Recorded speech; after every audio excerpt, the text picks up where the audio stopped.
মেয়েটাকে কেন ডাকা হবে, মেয়েটাকে কোথায় ডাকা হবে, মেয়েটাকে কখন ডাকা হবে। 2 নম্বর নতুন সেট আর কি, কাজটা কেন করা হবে, কাজটা কোথায় করা হবে, কাজটা কখন করা হবে, কাজটা কিভাবে করা হবে। Hello viewers, welcome to my YouTube channel HS English education.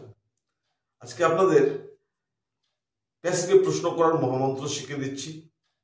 একটা প্যাসিভ স্ট্রাকচার যখন আমি শিখে নেব, যদিও এটা ফিউচার ইনডেফিনিট বা সিম্পল ফিউচারে করা হচ্ছে, হ্যাঁ, ধীরে ধীরে আমি প্রত্যেক টেন্সের উপরেই প্যাসিভে কীভাবে প্রশ্ন করতে হয়, হ্যাঁ, সেই গুরু মন্ত্রটা আমি শিখিয়ে দেব। ঠিক আছে, তো আজকে আমরা এগুলো আমরা প্যাসিভে কিভাবে প্রশ্ন করতে পারি, হ্যাঁ, একটু দেখে নিই। আর এই দুটো সেটের করে নিলে, হ্যাঁ, এরকম অনেক বাক্য দিয়ে আমরা করতে পারবো। ঠিক আছে, তাহলে স্কিপ না করে মন দিয়ে বুঝে কাজে লাগবে।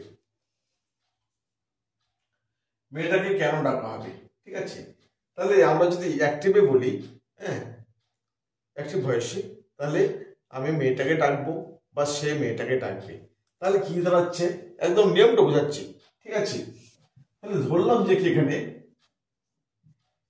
হি উইল কল দ্য গার্ল, সে মেয়েটাকে ডাকবে। এবার এটাতে অ্যাক্টিভ, তাই না? এবার এটা যদি প্যাসিভ করা যায় তাহলে কি হবে, অবজেক্টের সাবজেক্ট হবে দ্য গার্ল, ফিউচার ইন্ডিপেন্ডেন্ট রয়েছে, এখানে কি আসবে, উইল বি, তাহলে দ্য গার্ল উইল বি। এবার ভার্বের থার্ড ফর্ম করবো আমরা, যেমনটা ভয়েস করি, চেঞ্জ, তাহলে the girl will be called, by him, এই তো এই ব্যাপারটা। তো the girl will be called by him. এবার আমরা প্যাসিভে চলে গেলাম। এবার আমাদের অ্যাক্টিভের কোনো দরকার নেই, একবার শুধু বুঝালাম। তাহলে কি হলো, the girl will be called by him, অর্থাৎ মেয়েটাকে ডাকা হবে তার দ্বারা। ঠিক আছে, এবার এইটার যদি আমি নেগেটিভ লাইন করি, তাহলে the girl will not be called by him. এবার ইন্টারভিউ কি হবে, প্রশ্নবাচক লাইন, তাহলে এখানে যে উইলটা আছে মডেলটা সামনে চলে আসছে। ঠিক আছে, তাহলে will the girl be called, small will the girl be called by him, এই তো ইন্টারভিউ হয়ে গেল। এবার এই ইন্টারভিউটা এখানে আমরা প্লাস, তাহলে কোশ্চেন দুই প্রকার, এস নো কোশ্চেন এবং ডাবল এস কোশ্চেন। এখন এটা এস নো কোশ্চেন রয়েছে, will the girl be called by him, মেয়েটাকে কি ডাকা হবে তার দ্বারা।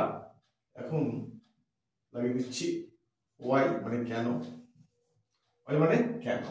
ঠিক আছে, তাহলে why will the girl be called, মেয়েটাকে কেন ডাকা হবে, বাই হিম খুব গুরুত্ব রাখে না প্যাসিভে। ঠিক আছে, কাজটা হঠাৎ গুরুত্ব, তাহলে why will the girl be called, মেয়েটাকে কেন ডাকা হবে। ঠিক আছে, তাহলে মেয়েটাকে কেন ডাকা হবে, why will the girl be called. এবার যদি আমরা লাগিয়ে দিই, তাহলে এটা করে নিতে পারি, why will the girl be called,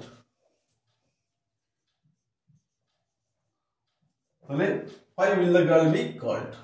এখন যদি বলি মেয়েটাকে কোথায় ডাকা হবে, তাহলে এখানে ডব্লিউএস বস্তু ওয়্যার উইল, সেম লাইন, ঠিক আছে, ওটাই, তাহলে where will the girl be called by him, দরকার নেই। তাহলে where will the girl be called, মেয়েটাকে কোথায় ডাকা হবে। আবার যদি বলতে চাই মেয়েটাকে কখন ডাকা হবে, তাহলে ডব্লিউএস ওয়ার্ডটা আমি চেঞ্জ করে দিব এখানে, তাই না, তাহলে করে দিচ্ছি when, WHEN, তাহলে when will the girl be called by him। তাহলে 3 নম্বরে কি হচ্ছে, when will